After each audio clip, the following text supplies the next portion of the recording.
We're about to have a baby. I'm feeling sick still, but hopefully I feel better. Love you. What is up, guys? I am here with Miss Baby Girl. I don't think I have told y'all her name, which I don't know. If y'all follow me on Instagram, you know her name by now, and it's actually on the wall. So her name is Livy, and her middle name is June. That is named after Riley's dad, who passed away. His birthday was in June. So Miss Livy June. So I wanted to get on here and talk about my birth story. There's gonna be little snippets of the vlog included along this as I explain what's going on, because the vlog did not work out very well. So let's get into my birth story as a first-time mom who got induced and went unmedicated. Let's get into it. I got sick at 40 weeks. Literally, I woke up on my due date feeling so sick. It's the night before my due date, so I'm 39 weeks and 6 days, and I feel so much pressure down there. So much pressure.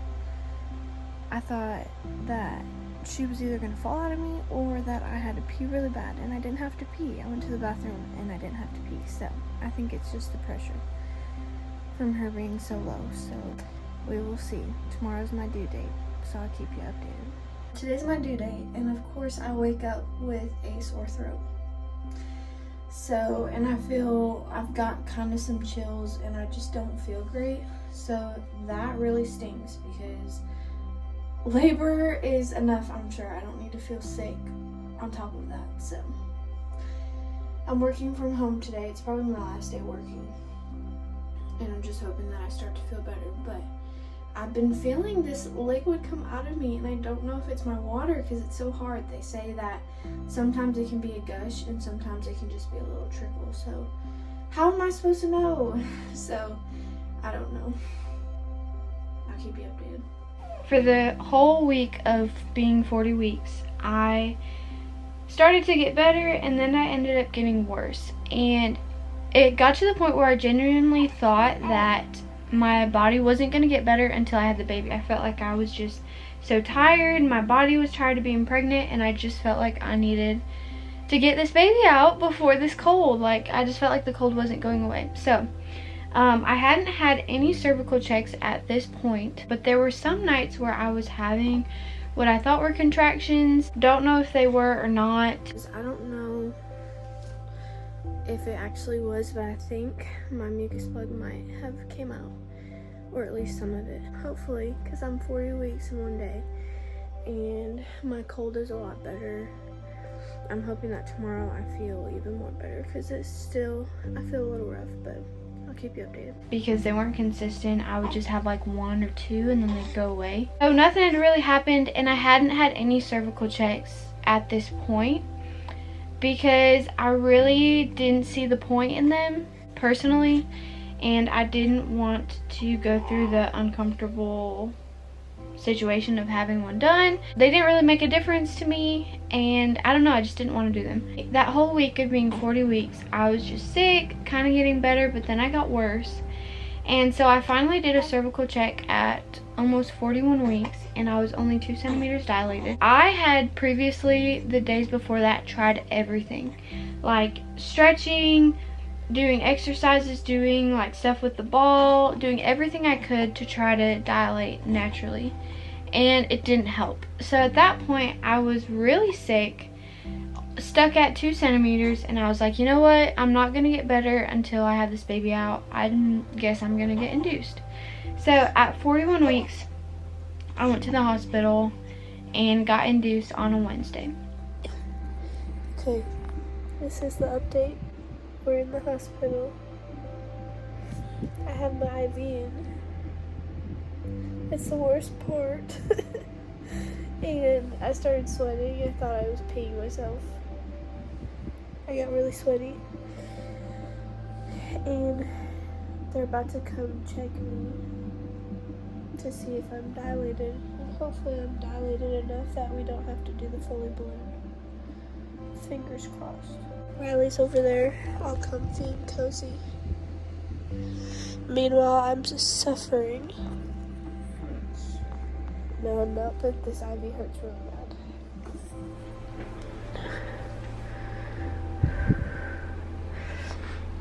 It is, I think, like 10:30, and I got the Foley balloon in around 7 p.m. and immediately I felt a difference. It's crazy.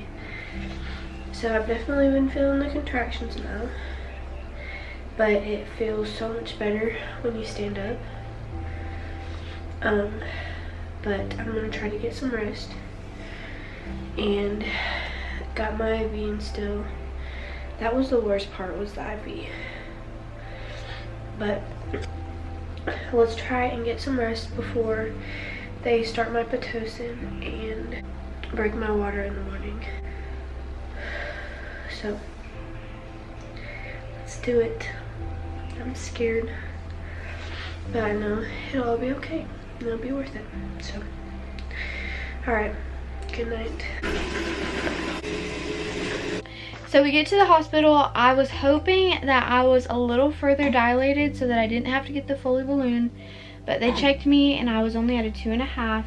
So they ended up putting the Foley balloon in at about 7 p.m. I think. And when they put the Foley balloon in, it didn't really hurt. Putting it in was no problem. Perfectly fine. It was very uncomfortable to have something hanging out of me down there, but the Foley balloon really wasn't that bad. So they put that in around 7 and started my antibiotics for the GBS. And then throughout the night, I really didn't get any sleep.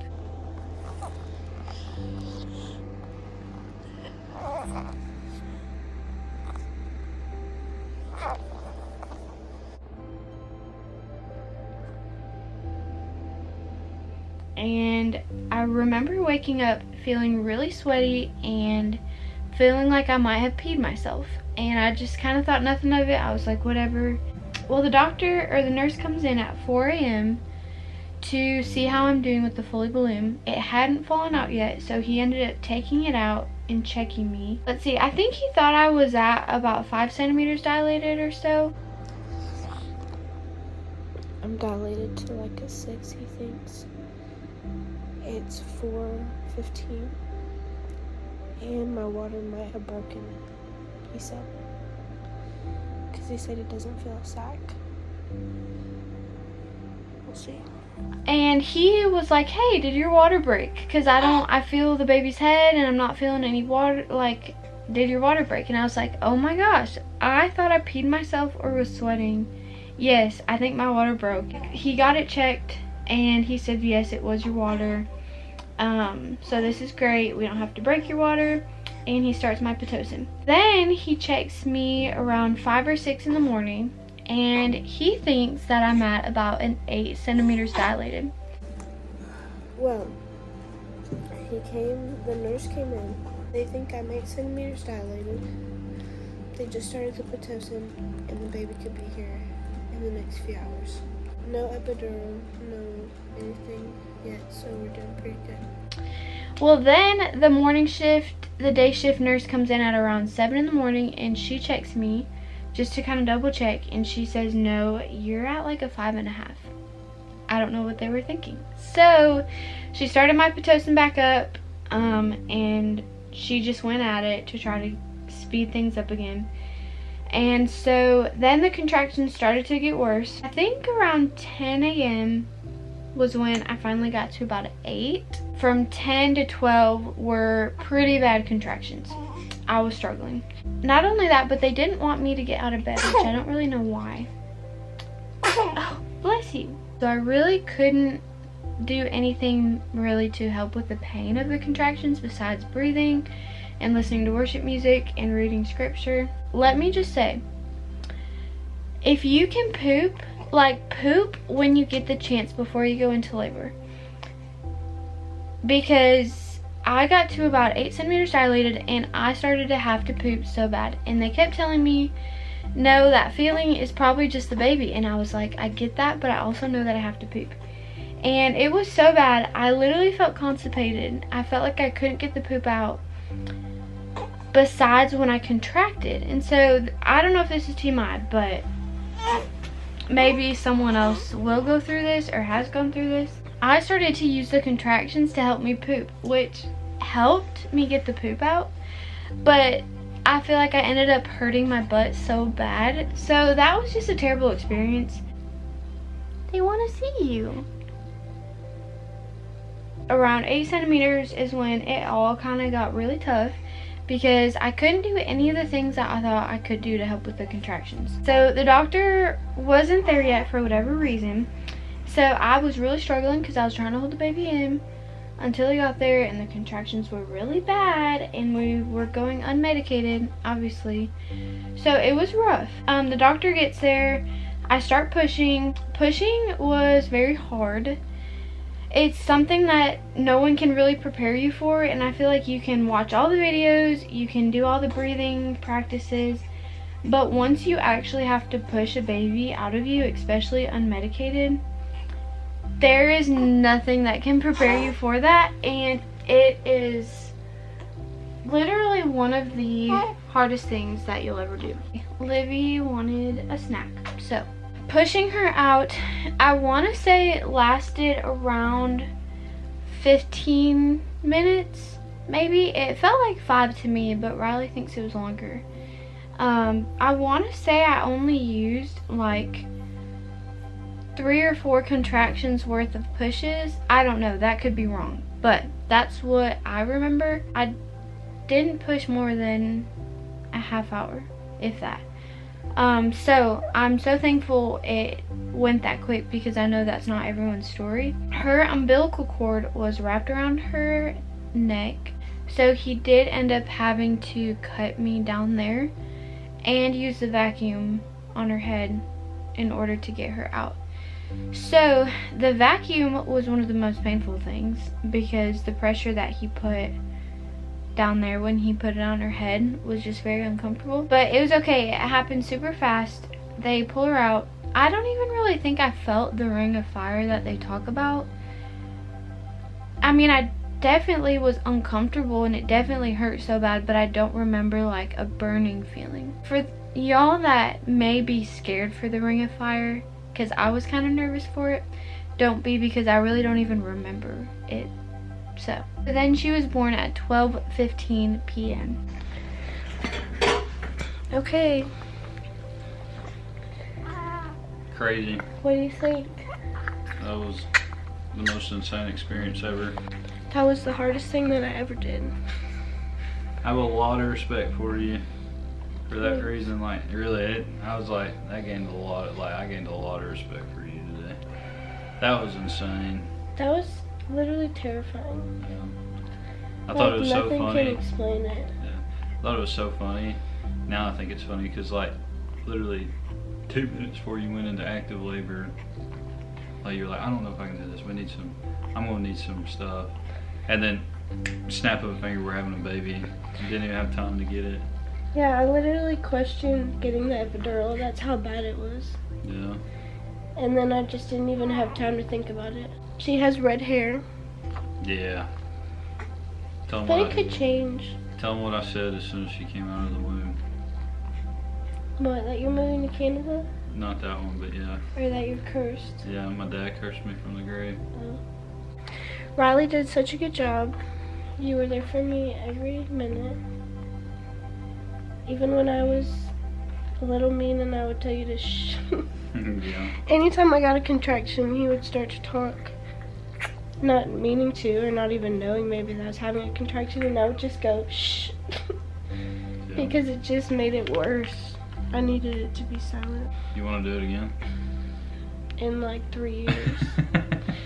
But they ended up having to do the vacuum.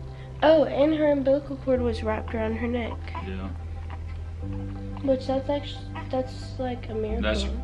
It's good that we had the doctor that we had, because he was very experienced with everything, and he like diffused that situation immediately. Yeah. So that's why you couldn't push her out on your own. Yeah. But the doctor said that I deserve a trophy. Yeah, they did. They said you're in the 10% population of the whole world that ever did it like you did. Yeah. Proud of you. Thanks. Oh, she's peeing. No way. You're up, Riley. No way. Really? My kid never peed on me. This kid done peed on me. That is so bad. Yes. There is no freaking way. That is so You bad. have to. Riley, do not make her. Oh my gosh. Wait, are those baby wipes? One day you're gonna have to tell your daughter that. Watch it. You gotta watch that. But you gotta wrap an arm at a time. Yeah, there you go. Oh, there was something I was supposed to do. I think I was supposed to tuck right here.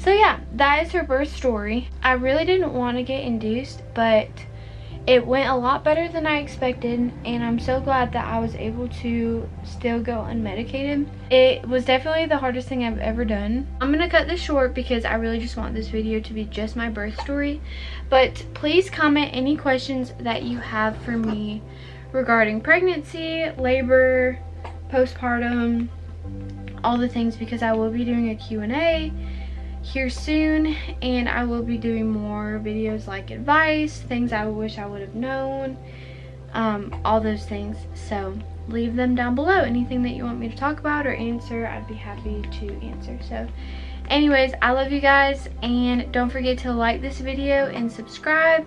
It would truly help me. Love you guys, and I'll see you in the next video. Bye guys.